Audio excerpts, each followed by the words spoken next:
Class 10th प्रकाश का परावर्तन एवं अवर्तन। फिजिक्स का पहला लेसन है ये। पहला क्वेश्चन है, प्रकाश किसे कहते हैं?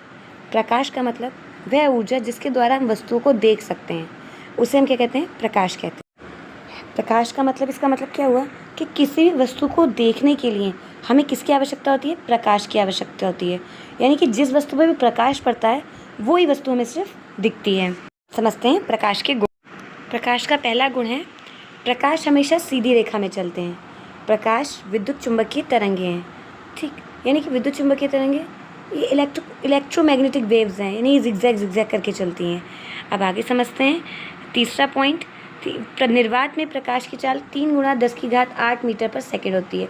निर्वात, इसका मतलब जहाँ पर हवा ना हो वहाँ पर प्रकाश की चाल कितनी होती है? 3 × 10⁸ मीटर पर सेकेंड। प्रकाश अपारदर्शी वस्तुओं की स्पष्ट छाया बनाता है।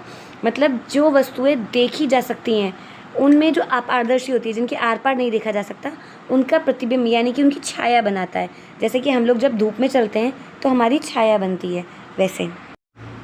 अगला टॉपिक पढ़ते हैं, प्रकाश का परावर्तन किसे कहते हैं? इसके नियम बताइए। प्रकाश का परावर्तन का मतलब प्रकाश किसी समतल दर्पण यानी चमकीली सतह पर पड़ेगा और फिर वापस लौट जाएगा।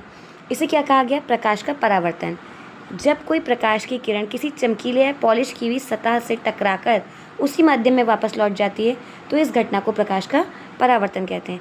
इसका मतलब क्या हुआ कि प्रकाश एक सीधी रेखा में आई, किसी चमकीले तरल से टकराई और टकराने के बाद उसी मार्ग में वापस लौट गई। इसे क्या कहा गया? प्रकाश का परावर्तन। अब आगे समझते हैं प्रकाश के परावर्तन के नियम।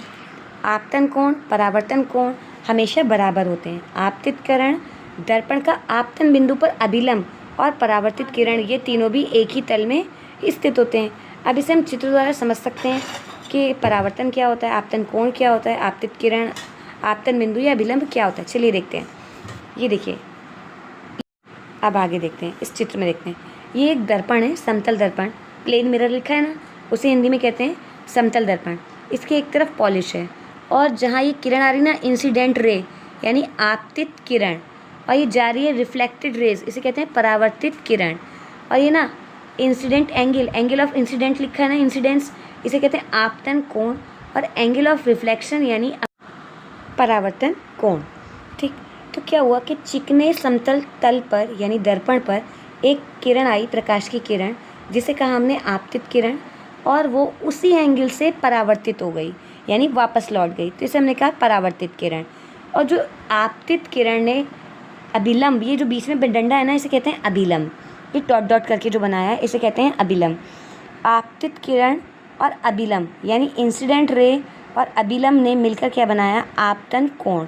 और रिफ्लेक्टेड रे यानी परावर्तित किरण और अभिलंब ने मिलकर बनाया ये कोण आर, इसे कहते हैं अपवर्तित कोण।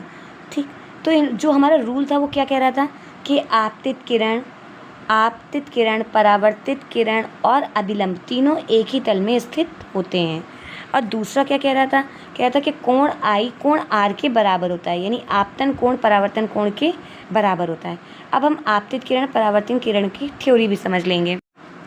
देखिए, आपतित किरण मतलब वह प्रकाश की किरण जो सतह पर आकर टकराती है। परावर्तित, सतह से टकराने के बाद वापस जाने वाली किरण को हम कहते हैं परावर्तित। अभिलंब, दर्पण की सतह पर जिस बिंदु पर किरण टकराती है उस पर खींचा गया एक काल्पनिक लंबवत रेखा, यानी वो डॉट डॉट करके जो खींची थी उसे क्या कहा गया? अभिलंब कहा गया। अब आगे देखते हैं। चलिए, आपतन कोण यानी आपतित किरण और अभिलंब के बीच का कोण क्या कहते हैं? आपतन कोण। परावर्तन कोण, परावर्तित किरण और अभिलंब के बीच का कोण आर, उसे क्या कहते हैं? परावर्तन कोण। ये हम आपको चित्र में भी समझा चुके हैं। अब अगला टॉपिक देखते हैं। अब देखते हैं विवर्तन, डिफ्रैक्शन। जब प्रकाश किसी अवरोध या वस्तु के तीक्ष्ण किनारों से टकराकर थोड़ा मुड़ जाता है तो इस प्रभाव को प्रकाश का विवर्तन कहते हैं। यानी कि कोई टेबल है मान लीजिए, और टेबल के किनारे से जो कोना है ना, उस पर प्रकाश टकराया और टकराने के बाद क्या हुआ? मुड़ गया, जिसे क्या कहा गया? प्रकाश का विवर्तन कहा गया। अब अगला टॉपिक देखते हैं, समतल दर्पण द्वारा प्रतिबिंब बनने के मुख्य लक्षण। चलिए, इस टॉपिक से पहले एक और बात समझते हैं, समतल दर्पण क्या है? समतल दर्पण जो नॉर्मली हम लोग जिसमें अपना चेहरा देखते हैं ना, उसे कह रहे हैं समतल दर्पण। अब उसके लक्षणों की बात कर रहे हैं, मतलब वो किस प्रकार से व्यवहार करता है। आभासी और सीधा, यानी समतल दर्पण द्वारा प्रतिबिंब बनता है, यानी जो हमारी शक्ल बन रही है वो आभासी बनती है और सीधी बनती है। आभासी मतलब हमेशा वो इमेजनरी बन रही है, कोई सच में नहीं बन रही। समान आकार की वस्तु का आकार जितना बड़ा होता है और प्रतिबिंब भी उतना ही बड़ा बनता है। इट मीन्स कि अगर 5 सेंटीमीटर की कोई बॉटल का अगर हम प्रतिबिंब देखेंगे तो उसमें जो प्रतिबिंब बनेगा वो 5 सेंटीमीटर का ही बनेगा। और समान दूरी का मतलब वस्तु जितनी पीछे रखी होगी दर्पण में प्रतिबिंब भी उतनी ही दूरी पर बनेगा। ठीक। पार्श्व परिवर्तन एक इसका ये मुख्य गुण है, पार्श्व परिवर्तित होता है, जिसका मतलब है कि हम अगर बायां हाथ दिखाएंगे तो ऐसा लगेगा कि दायां हाथ दिखाई दे रहा है। अच्छा, एक एग्जांपल और देते हैं कि जो लेडीज़ होती है ना, उनकी नाक सीधी होती है, वो जिस साइड से सीधी होती है यानी लेफ्ट हैंड साइड पर सीधी होती है, लेकिन ऐसा लगता है कि राइट हैंड सीधी है।